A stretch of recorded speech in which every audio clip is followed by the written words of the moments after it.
তুমি বুঝতে পারছো না অর্জুনদা। তোকে আর কি বলে বোঝাবো সেটা আমি বুঝে উঠতে পারছি না দীপা। আগে অন্তত তোর বলা কারণগুলোর মধ্যে একটা যুক্তি খুঁজে পেতাম। এখন কেমন যেন মনে হচ্ছে এগুলো আসল কারণ নয়। তুই কি নিজেকে আটকে রাখার চেষ্টা করছিস আমায় সুখী করার জন্য? তুই কি এটা বুঝিস না যে তুই আমার বেঁচে থাকার কারণ, আমার ভালো থাকার কারণ?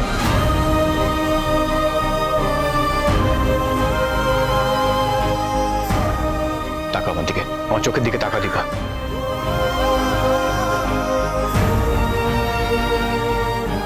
কি দেখতে পাচ্ছিস বল? পাচ্ছিস দীপা নিজেকে দেখতে? আমার সবকিছু জুড়ে শুধু তুই আছিস দীপা। কত দূরে যাবি আমার থেকে? সরে গিয়েই বাকি লাভ। আমরা খুব খারাপ সময়ের মধ্যে দিয়ে গেছি দীপা, কিন্তু খারাপ সময়ও ভালো থাকতে জানি আমরা। আমাদের ভালোবাসার গল্পটা আর 5 জনের মতো নয় দীপা। এটা কেমন যেন রূপকথার মতো। তুই এই সবকিছু মিথ্যে করে দিবি দীপা। তুই আমার ভালো থাকার কথা বলছিস, কিন্তু এতে তো আমি ভালো থাকবো না, ঘুরে ঘুরে শেষ হয়ে যাবো। আমি পারবো না অর্জুনদা, আমি পারবো না। তুই যদি অন্য কারোর জন্য আমাকে আজকে না বলে দিতি, আমার সেটা মেনে নিতে কোনো অসুবিধে হতো না, কিন্তু আমার মনে হয় না সেটা আসল কারণ। কারণ তুইও জানিস আমার মতন করে তোকে কেউ ভালোবাসতে পারবে না দীপা।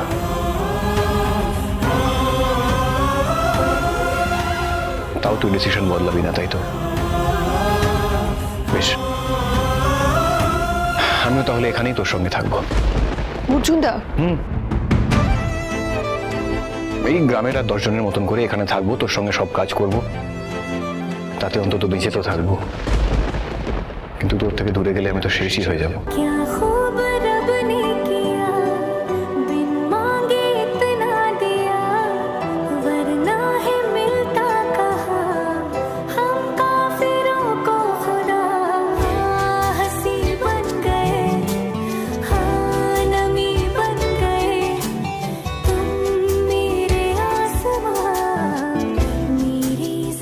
কিসের থেকে পালিয়ে এসেছো তুমি? কি শুরু করেছো দীপা?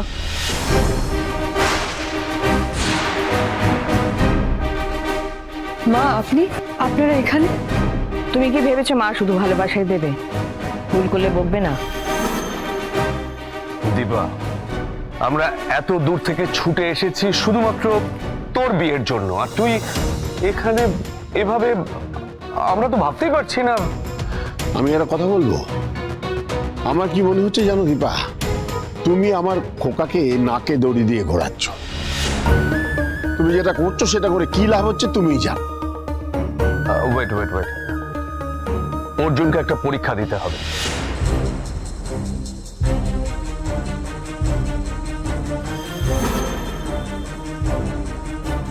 পরীক্ষা? হ্যাঁ, পরীক্ষা।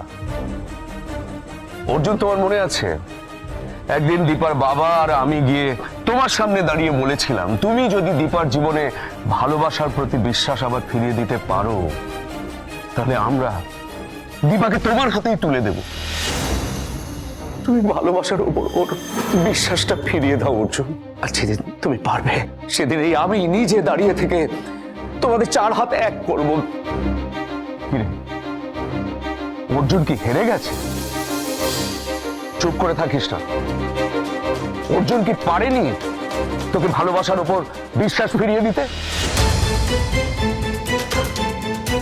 না না, তুই পরিষ্কার করে আমাদের সামনে সত্যি কথাটা বল, তাহলে আমি কথা দিচ্ছি আমরা আর কোনোদিন কখনো তোকে বিয়ের জন্য জোর করব না।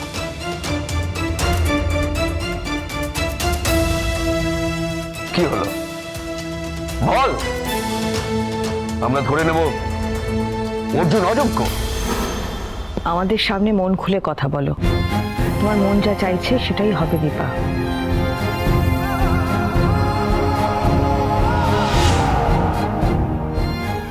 এইভাবে তোর সব চোখের জল আমি একটু একটু করে জমিয়ে রাখছি দীপা। এইভাবে একদিন তোর সব দুঃখ কষ্ট আমার হবে।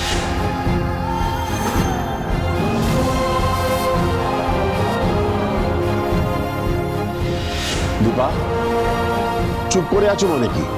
সত্যিই অর্জুন অযোগ্য? না,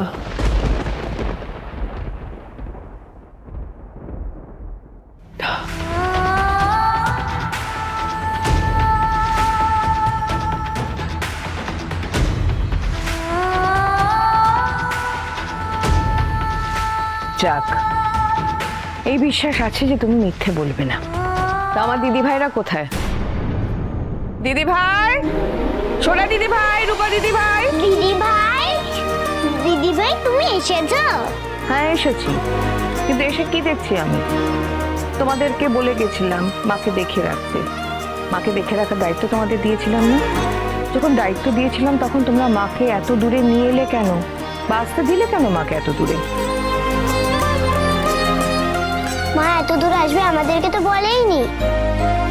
মায়ের যখন কষ্ট হয়েছিল তখনই তো আমি অর্জুনকে ফোন করেছিলাম।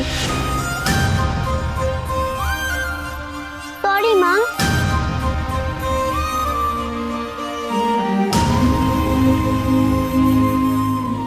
না না, সরি কিচ্ছু নেই, তোমরা একদম ঠিক করেছো। পাতে ম্যামকে বলেছিল না জানলে অর্জুন খুব টেনশন করবে।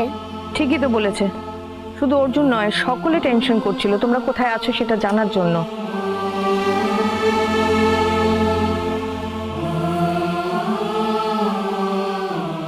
আর কতটা চোখের জল ফেলবে দীপা? ভালো থাকতে তোমার ভালো লাগে না? অর্জুন, এদিকে এসো।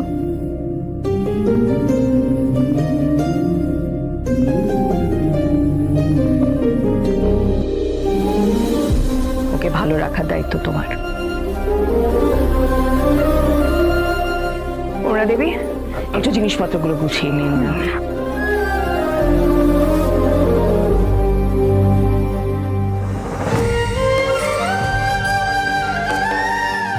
ঠিক ভুল কিছু বুঝতে পারছি না ঠাকুর। আমাকে মনের জোর দাও, শক্তি দাও। এতগুলো ভালোবাসার মুখ আমি ফেরাতে পারবো না, তাহলে নিজেকেই নিজে কখনো ক্ষমা করতে পারবো না আমি। আর কারোর সাথে না হোক, যেন নিজের সাথে এই লড়াই আমি জিততে পারি।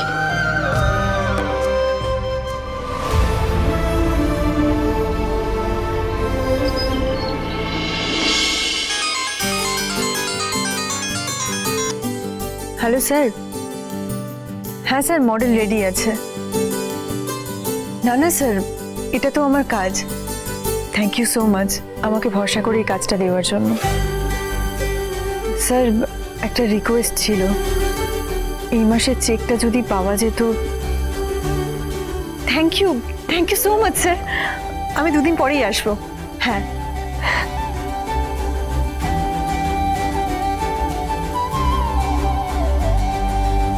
শাড়িটাও না, এটাও না, কিচ্ছু ভাল লাগছে না। এই তিস্তা, এই শাড়িটা দেখো তো, এটা কেমন লাগছে? ইয়েস, এই হলুদ শাড়িটাই গায়ে হলুদের জন্য পারফেক্ট।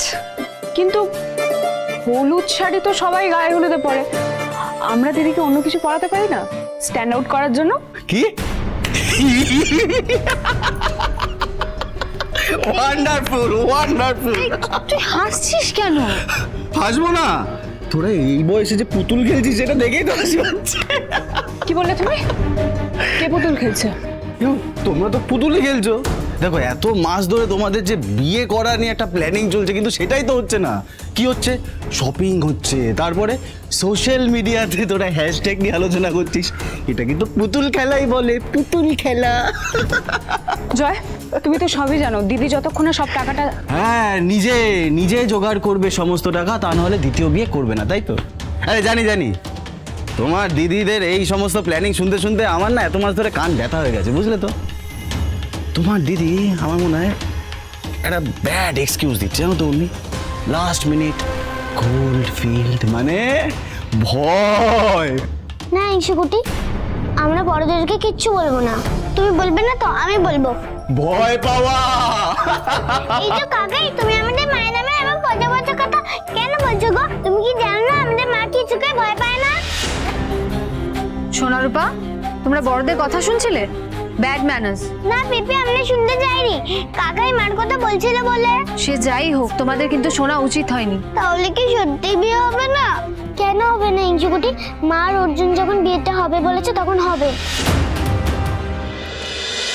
অনুরাগের ছোঁয়া, অনুরাগের ছোঁয়া।